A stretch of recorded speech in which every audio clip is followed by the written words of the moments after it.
লাইলাতুন নিসফি মিন শাবান প্রচলিত শবে বরাত উপলক্ষে আমাদের করণীয় কি? বিশেষ করে এই রাতে মসজিদে ওয়াজ মাহফিল, দোয়া দরুদ, ইবাদত বন্দেগী এবং নানা ধরনের খানাদানার আয়োজন করা হয়। কোরআন সুন্নাহর আলোকে এগুলো ঠিক কিনা জানলে উপকৃত হব। ভাইরা আমার, লাইলাতুন নিসফি মিন শাবান যেটাকে আমরা শবে বরাত বলি, এই লাইলাতুন নিসফি মিন শাবানে আল্লাহ তাআলা হিংসুক এবং মুশরিক ছাড়া বাকি মানুষদেরকে, বাকি মুসলমানদেরকে আল্লাহ তাআলা সাধারণ ক্ষমা ঘোষণা করেন মর্মে একটা হাদিস আছে। এছাড়া আরো বেশ কিছু হাদিস আছে যেগুলোর কোনো না অনেকগুলো সনদের মধ্যে কিছুটা দুর্বলতা আছে, কিন্তু মোটের পরে এ রাতের ফজিলত সুসাব্যস্ত এবং প্রমাণিত।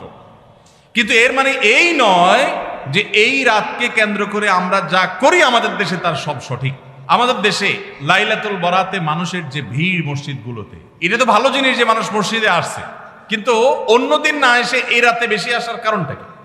লাইলাতুল কদর বেশি ফজিলতপূর্ণ নাকি এই রাত বেশি ফজিলতপূর্ণ? লাইলাতুল কদরের সাথে কোনো তুলনা চলবে? সেই রাতে মানুষ কি এত বেশি ইবাদতের চেষ্টা করে? তাহলে এই রাতে এত বেশি চেষ্টার রহস্যটা কোথায়? রহস্য হলো আমাদের দেশে মানুষ মনে করে যে এই রাতে ভাগ্য ঠিক হয়, অতএব সারা বছর যাই করি না করি এই একটা রাত মসজিদে গিয়া আল্লাহ বিল্লাহ করে যদি সারা বছরের ভাগ্যটা ঠিকঠাক করা যায়, এরপর আর মসজিদে যায় কেনা। এই চালাকি করলে কি ভাগ্য ঠিক হয়ে যাবে? ভাইরা আমার, লাইলাতুন নিসফি মিন শাবানকে কেন্দ্র করে বহুবিধ বিদআত, বহুবিধ বাড়াবাড়ি, বহুবিধ কুসংস্কার আমাদের সমাজে আছে। এক সময় তো প্রচুর পরিমাণ পটকা ফুটাফাটি চলতো। আলহামদুলিল্লাহ, প্রশাসনের ভাইয়েরা প্রতি বছর নিষেধাজ্ঞা আরোপ করেন এবং এটা অনেকটা কমেছে, যেটা আমাদের নিরাপত্তা হুমকির মধ্যে আমাদেরকে ফেলে। দিনের নামে আমরা কখনো সেগুলো করতে পারি না। অনেক মসজিদে আলোকসজ্জা করা হয়। আলোকসজ্জা তো আপনি এমনিই করেন সারা বছর, কিন্তু এই রাতকে কেন্দ্র করে আলাদা করে আলোকসজ্জা করা, এই রাতকে কেন্দ্র করে ওই যে হালুয়া রুটি খাওয়ার একটা ব্যাপার এখনো আমাদের দেশে কোথাও কোথাও আছে। অনেকে মনে করে নবীজির দাঁত মোবারক শহীদ হয়েছেন উহুদের ময়দানে, তো তিনি হালুয়া খাইছেন, সেজন্য আমরা ভালো দাঁতে হালুয়া খাই। নবীজির দাঁত ভাঙা হালুয়া খাইছেন, আমাদের আস্ত দাঁতে আমরা কি খাই? হালুয়া খাই। আপনার বাপের ঠ্যাং ভেঙে গেছে, উনি একটা লাঠি দিয়া খোড়ায় খোড়ায় হাঁটে, আপনার আস্ত ভালো দুইটা ঠ্যাং আছে, আপনি বাপের মহব্বতে বলছেন বাবা তোমার পাওটা ভেঙে গেছে, সেই মহব্বতে আমি আমার ভালো পাও নিয়ে লাঠি দিয়ে আমি খোড়ায় খোড়ায় হাঁটতেছি। কি বলেন? বাপ খুশি হবে? খুশি হবে? বলবে এটা তো বেয়াদবি, তামাশা করতেছো আমার সাথে, আমার ভেঙাইতেছো। নবীজি সাল্লাল্লাহু আলাইহি সাল্লাম দাঁত মোবারক শহীদ হয়েছে বাতিলের বিরুদ্ধে জিহাদ করতে গিয়ে। আপনি বাতিলের সাথে আঁতাত করবেন আর হালুয়া খায়া নবীজির সুন্নাত আদায় করবেন, এর চেয়ে বড় হাস্যকর জিনিস আর হতে পারে না। অতএব সব ধরনের বাড়াবাড়ি কুসংস্কার আমাদের বন্ধ করতে হবে। এমনকি এই রাত উপলক্ষে মসজিদে দোয়া দরুদের জন্য সমবেত হওয়া, এ রাতে মানুষকে ডাকাডাকি করে একেবারে এই রাতের ফজিলতের জন্য মসজিদে সবাই একত্র হওয়াকে যারা জরুরি মনে করেন তারাও ভুলের মধ্যে আছেন। ব্যক্তিগত ইবাদতে আল্লাহর ক্ষমা পাওয়ার জন্য চেষ্টা করতে পারেন, সেটা ভিন্ন বিষয়। আল্লাহ আমাদেরকে বুঝার তৌফিক দান করুন। আমাদের দেশে কেউ মারা গেলে চল্লিশা বা জমাত খাওয়ানো হয়, এটা জায়েজ আছে কিনা? ভাইরা আমার, বাংলাদেশের সবচেয়ে শক্তিশালী বেদাত হলো এই বেদাত। এর চেয়ে বড় শক্তিশালী বেদাত এদেশে আর নাই। এই ঠিক ঠিক বলা মানুষ বহু লোক আছে জমাত খায় বেড়ায়। এই বরগুনার আমাদের অফিসে কিছু স্টাফ আছে, বরগুনার 2-3 জন আমার পরিচিত। তো এরা, আমি শুনছি যে তাদের একটা গ্রুপ খুলছে, তারা ফেসবুকে না যেন হোয়াটসঅ্যাপে গ্রুপ খুলছে, জমাত খাওয়ার গ্রুপ। কোথায় কখন কে মরে, কোথায় কার মরার খাওয়ান হয়, ওই গ্রুপে জানাই দিলে সবাই দলে দলে সেখানে চলে যায়। এটা তারা এক এক ইউনিয়নের এক একজন মিলে এটা করছে যাতে কোনো ইউনিয়নের জমাত যাতে মিস না হয়। তো ভাই, এটা হলো সবচেয়ে শক্তিশালী বিদআত। কেন? আমি একটা কথা প্রায় বলি, আপনি গুগলে গিয়ে, সবার হাতে হাতে এখন আজকাল মোবাইল আছে, স্মার্টফোন আছে, গুগলে গিয়া শ্রাদ্ধ লিখে সার্চ দিবেন, তালিবেশ্বর রফালা আকার দয়ের পিঠে বড় ধ, শ্রাদ্ধ। শ্রাদ্ধ লিখে যদি আপনি সার্চ দেন, আপনি দেখবেন সার্চের যে রেজাল্ট আসবে আপনার চোখ খুলে দিবে। কি?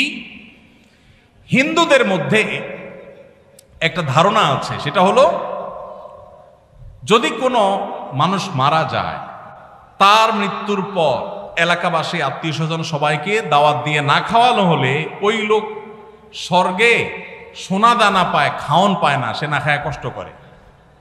এই জন্য ওই লোকের জন্য যে খানা দানার আয়োজন করে ওই অনুষ্ঠানের নাম হলো শ্রাদ্ধ। ওইটার নাম কি ভাই? শ্রাদ্ধ। গুগল করে দেখেন, পেয়ে যাবেন হাতের কাছে। আমাদের সাবকন্টিনেন্টে যেহেতু হিন্দু ভাইদের সাথে আমাদের সামাজিক সহাবস্থান আছে, তারা তাদের ধর্ম পালন করেন।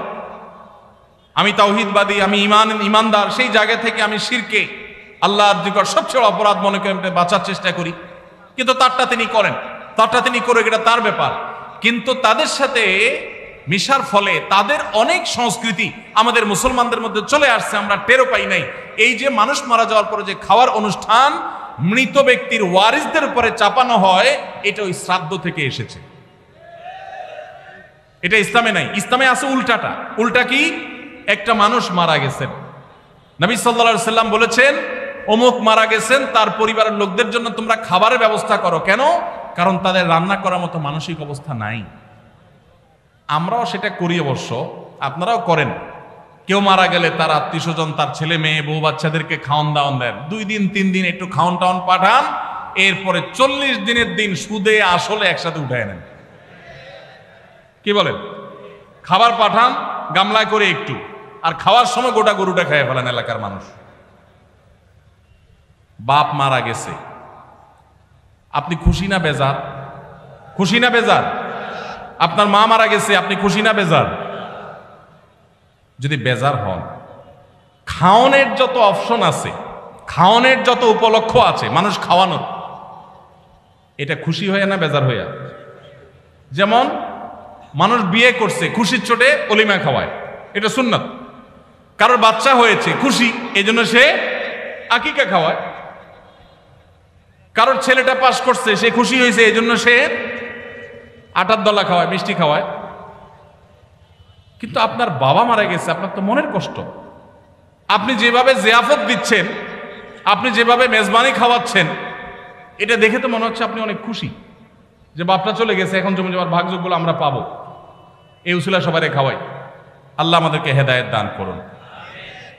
শক্তভাবে এই বেদাত আমাদের সমাজ থেকে দূর করতে হবে ইনশাআল্লাহ। আমাদের সচেতন হতে হবে। আপনার বাবা মা মারা গেছেন, ওনাদের জন্য আপনি কি করবেন? দোয়া করবেন, ইস্তেগফার করবেন, চোখের পানি ফেলবেন, দান সাদাকা করবেন। মাদ্রাসায় এতিম গরিব ছাত্ররা আছে, একবেলা খাবার টাকা দিয়ে দেন।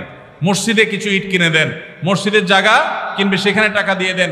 একজন গরিব মানুষকে কিছু টাকা দিয়ে দেন। মুর্দার তরফ থেকে সাদাকা করলে তার সব মুর্দা পায়, সেটা আপনি করেন। কিন্তু এই যে অন্য ধর্মের মানুষদের মতো করে খাবারের অনুষ্ঠান যেটা করছেন, এটা সুন্নাহর খেলাফ। সুন্নাহ হলো মৃত ব্যক্তির পরিবারকে খাওয়ানো, তাদের কাছ থেকে খাওয়াটা সুন্নাত নয়। আল্লাহ আমাদেরকে বুঝার তৌফিক দান করুন। মুশকিল হলো এটা যদি আপনি না করেন, আজকের ওয়াজ শোনার পর এলাকাবাসী বলবে অমুক লোকটা মারা গেছে, কি ছেলে মেয়ে রেখে গেছে, কারো একটা হাত ধোয়াইলো না। বলবে কি না বলেন? কেন আপনার হাত আরেকজন ধোয়াইতে হবে? আপনার হাত কি লুলা হয়ে গেছে? হ্যাঁ, আরেকজন হাত ধোয়াইতে হবে, নিজের হাত নিজে ধুতে পারেন না? হাত ধোয়ানো মানে খাওয়ান আর কি, তাই না? এলাকাবাসী বহু কিছু বলবে, কিন্তু আপনি অটল থাকবেন যে আমি ইনশাআল্লাহ এগুলা করব, আমার বাবার জন্য, মায়ের জন্য যেটা করলে সওয়াব হবে সেটা আমি করব। নবীজি সাল্লাল্লাহু আলাইহি সাল্লামের কাছে এক সাহাবী এসে বললেন, ইয়া রাসূলুল্লাহ, আমার মা মারা গেছেন, আফা আহুজ্জু আনহা, আমি কি তার পক্ষ থেকে হজ করতে পারি? নবীজি বলেছেন, নাম, অবশ্যই করতে পারো। এগুলো হলো সুন্নাত। আমরা সুন্নাত বাদ দিয়ে এখন বেদাতকে আলিঙ্গন করে ফেলেছি। আল্লাহ আমাদেরকে হেদায়েত দান করুন।